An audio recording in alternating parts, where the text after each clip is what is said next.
And few literally saving everyone's butts. Eh? It's not out of the question, right? Yeah. So, Even the lineup rating, man. oh, that's right. Oh my goodness, look at Such that. a big lead for Omega. Omega just, they outright won in almost every single lane. Yeah. And I wonder if that's going to translate into the game here. And again, big question is whether Kyle Teasy can make that big of a difference from minute 1 to minute 3. Because that's always where it comes out to, and whether or not your blue buff is going to get stolen, purple buff rather. Here we go, throwing over to Naisu Iningan, giving us the game for Omega and FCAP.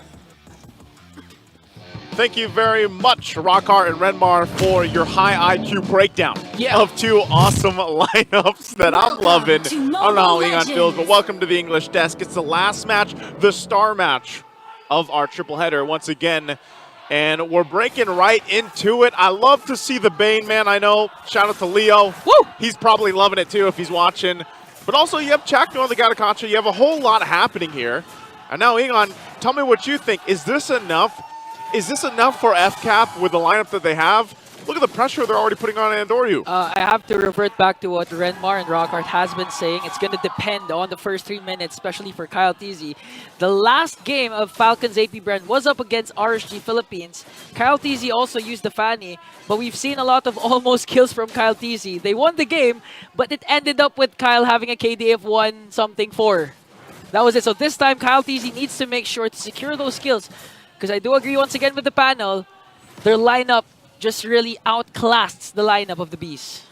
It has, the index is usually there for a reason to see that breakdown on how the game could go. And, I got to reference back to the whole infinite keys to victory, too, for Smart Omega specifically. This is always, if you've been a long-standing fan of Smart Omega, you know that they, or they run on Omega timers, like we like to say, So part of that is, like, even the Omega timers has changed a little bit. It's developed a little bit over the course of the seasons here. And I would say nowadays, like in Season 14 at least, before, when I say Omega timers, for those that don't know, it used to be like 18-plus minutes. It used to be the long game for Smart Omega most of the time. Like, they would just, every single time they played, it seemed like they just lost the early, maybe even the mid, and they just get to the late game. Who's that? I mean, these friends just, love is in the air, Naisu. Love is in the air. Love is in the air here in Green Sun Hotel. I just like to revert back to the couple of guys there. They were showing one picture of a person. Who was that? Woo! I didn't see it. Oh, you're so focused on your high IQ analysis, just like our panel. Man, whenever you guys talk, I feel a lot. Do you remember what I was saying, Ian? No. No, you were. Yes. Wait, I tried to recall. You were talking about the Omega timers. What'd I say? Nice, dude. Not here. That's a little hesitation there. You know what? Maybe if you do a little dance moves, you'll remember. But look, jokes aside, my point is Omega timers has. Is this who you're talking about? Yes. They're just flexing one single person. Maybe it's their friend.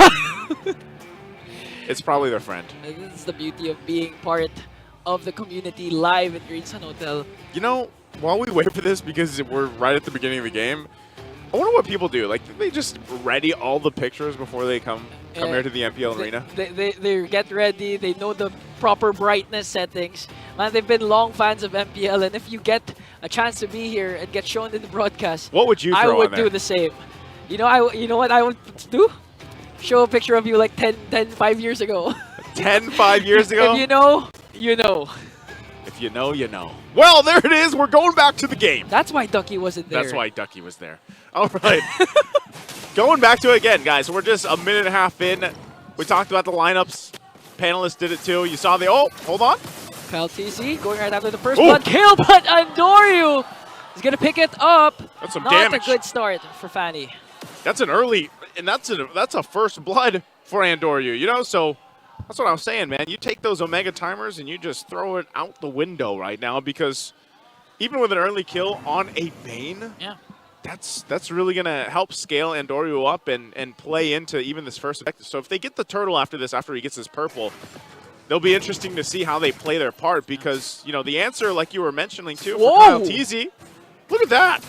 Community prediction. 61% for Smart Omega. The Barangay. for the Barangay, well, to be fair, they did beat Falcons AP Bren during Before, week 2 yeah. or week 1 for the season, so I'm not surprised. And if I know Leo's celebrating right now, and Dory with the first blood kill with the Bane, he's saying, "Oh, that doesn't look good at all for Falcons AP Bren." He's thinking of a sound effect Yeah. for the Bane. Oh, here comes a Raging Sandstorm, and Kyle TZ goes right after Ukir as Ukir secures the turtle. Here comes the counter attack coming in from Falcons AP Bren. Gonna catch Kyle TZ, but here comes the Nether Realm as well. Kyle TZ manages to escape. No casualties, but Ukir secures the turtle. Wow, so in that whole exchange, a whole lot of nothing in terms of the team fight. No one goes down, but the objective secured for Smart Omega. And, you know, again, this is the power of just having a Faramis on your team and your composition. Netherrealm really helps. You can extend the team fight here, and really Smart Omega's lineup is not going to have, you know, that much damage this early on. Oh. But interesting first item pickup too. Sky Piercer right off the bat for Andoryu. You know, he can afford to get the Sky Piercer, but Kyle TZ works on 3, forcing out the deadly catch. Again, Bane is a burst-type hero, so Sky Piercer is really good for you. If you check the content of Bentix and Demon Kite, the reason why Sky Piercer isn't picked up that much because of the jungle prowess of the assassins. They are scaling, like the Lynx, like the Hayabus, etc. They wouldn't prefer going for the Sky Piercers because they're scaling heroes. So as much as possible, they just resort to different items instead. But Andoryu still picks up the Sky Piercer. Well, part of it too is just, again, he's got a lead that he can work with, and if you get to a point where you're just, you know, you're popping off on a Bane of all heroes. Oh, good answer, good response, good reaction. That's part of it, and that's the pace he can set. And I like it because really you're just fighting around the objectives. You know that Kyle TZ has to get into a certain, you know, area of range even when he tries to contest the turtles and later on the lords here. So having a Bane, having a Deadliest Catch to follow through off of a, you know, a setup from Chaknu, or whether it be Ryota if he gets the flicker combination in that we see Edis do so often. Whoa! That's so devastating. Whoa! Ogwen gets pinned down by Like that. 4 members. And that's what you were saying, Naisu. Just merely the fact that Omega can just burst down literally anyone. In that case, that was the roamer of Falcons AP Bren. And prior to that clash, we saw a glimpse of Few using the Shadow Stampede, pulling Ryota, and they can actually turn things around with one Earth Shatter coming in from Ryota. So even if you're Few, even if you have the Faramis, you can't just pull anyone at this point. So they're going to get in the zone here. Turtle for the taking, second one of the game. Andoryu holding it together. Kyle TZ joins the fight. Okay, Ryota trying to zone out Flap TZ here. XP versus XP. Kyle TZ goes in, but Andoryu gets the turtle. Spirit Destruction is not going to connect. Oh, it did. And Jome is here. No casualties for Falcons AP Bren, but Omega just continuing to dominate the early game by securing another turtle. So far, so good for Smart Omega. Very clean execution on a lot of the takes, and even the zoning potential against FCAP, who usually is the team to be able to do that. You know, they are the ones that has this macro game just mastered up to this point. But right now, they're just trying to stop the bleeding from just Smart Omega finding a lot of moments here across the map even. Even Chaknu. Look at how deep Chaknu is in the jungle of Falcons AP Bren. Again, this is the concern that Rockart has. The contention for the purple buff of Kyle TZ, and at this point, it's 3 members of Omega, not even afraid. Who's going to get the purple buff? It is going to go to Andoryu. He did use the Retribution, and that's a huge problem for the one above all, Kyle TZ. Yeah, see, that's such a good thing, though, the Bane, because once that, you know, once Kyle TZ tries to go forward with the cables, like, you just drop a Deadliest Catch, and it's enough to kind of stop him from going forward for the meantime. But Kyle TZ will continue to farm up, just picks up the Malefic Roar. There's pressure on both sides of the map happening.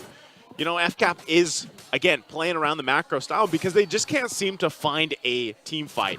You can see the Blade of Hepsi's already, too, alongside the Endless Battle for Super Marco. So at some point, both gold laners are just going to show up to the fight locked and loaded, essentially, and then it's going to come down to positioning. And that's always something, even for Big J. Like, Jome has done that time and time again, especially on this hero. Does pick up the golden staff here, so, and he's in a position now when he just joins the fight, he should be able to go ahead and provide enough damage for the lineup that's already, just with the Bane alone, is actually able to burst down. Yeah, it's also a good sign for Jome that his first Spear of Destruction did connect, but Kyle TZ gets pinned down by Spear of Misery. One control can finish the job, but he's Spear of Destruction connects! Big Jome! Big Jome! Make big things happen! Takes down Kyle TZ!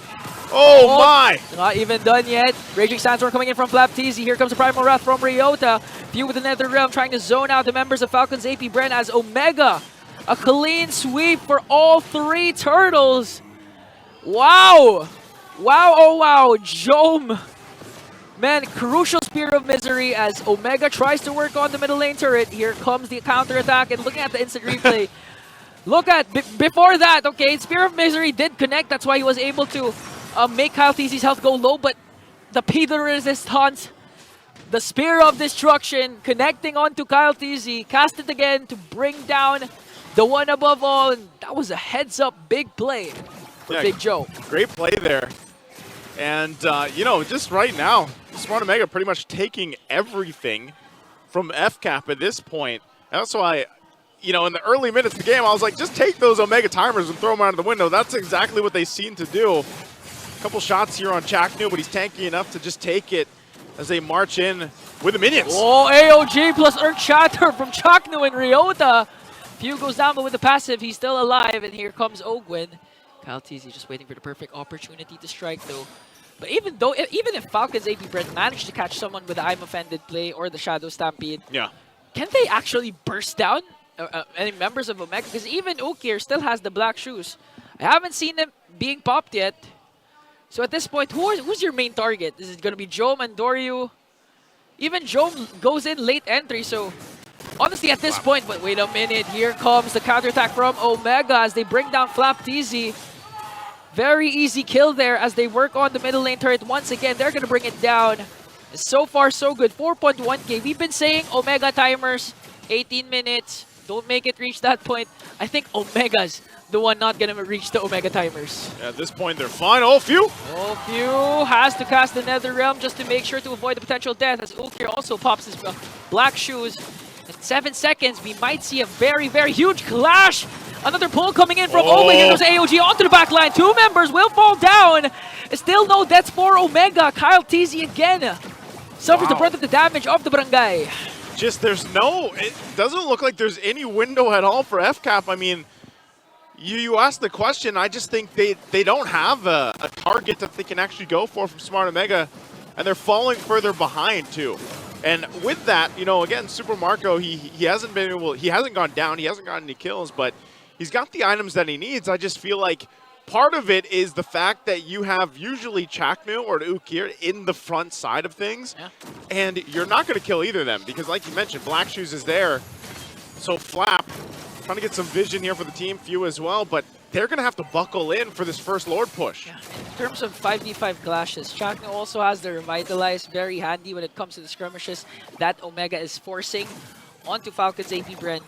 They all still have their Holy Shields for 3 inhibitor turrets, but this might change with the lead established by the Barangay. They have a Lord. We can wait for the setup coming in from Ryota or Chaknu, or will Falcons AP Bren manage to counterattack? There's a Lord. Shields are still up for now. Ryota! Ryota goes in with the Earth Shatter, but Flap answers right back with a Raging Sandstorm. Few has to cast that Nether Realm. Finally a kill onto Ryota, but Ogwen goes down as well. Flapteezy, the Crab Claw Cannon from Andor is just too much. Kyle TZ working on it, but Omega will take game 1 away. Just like that. No barangay timers.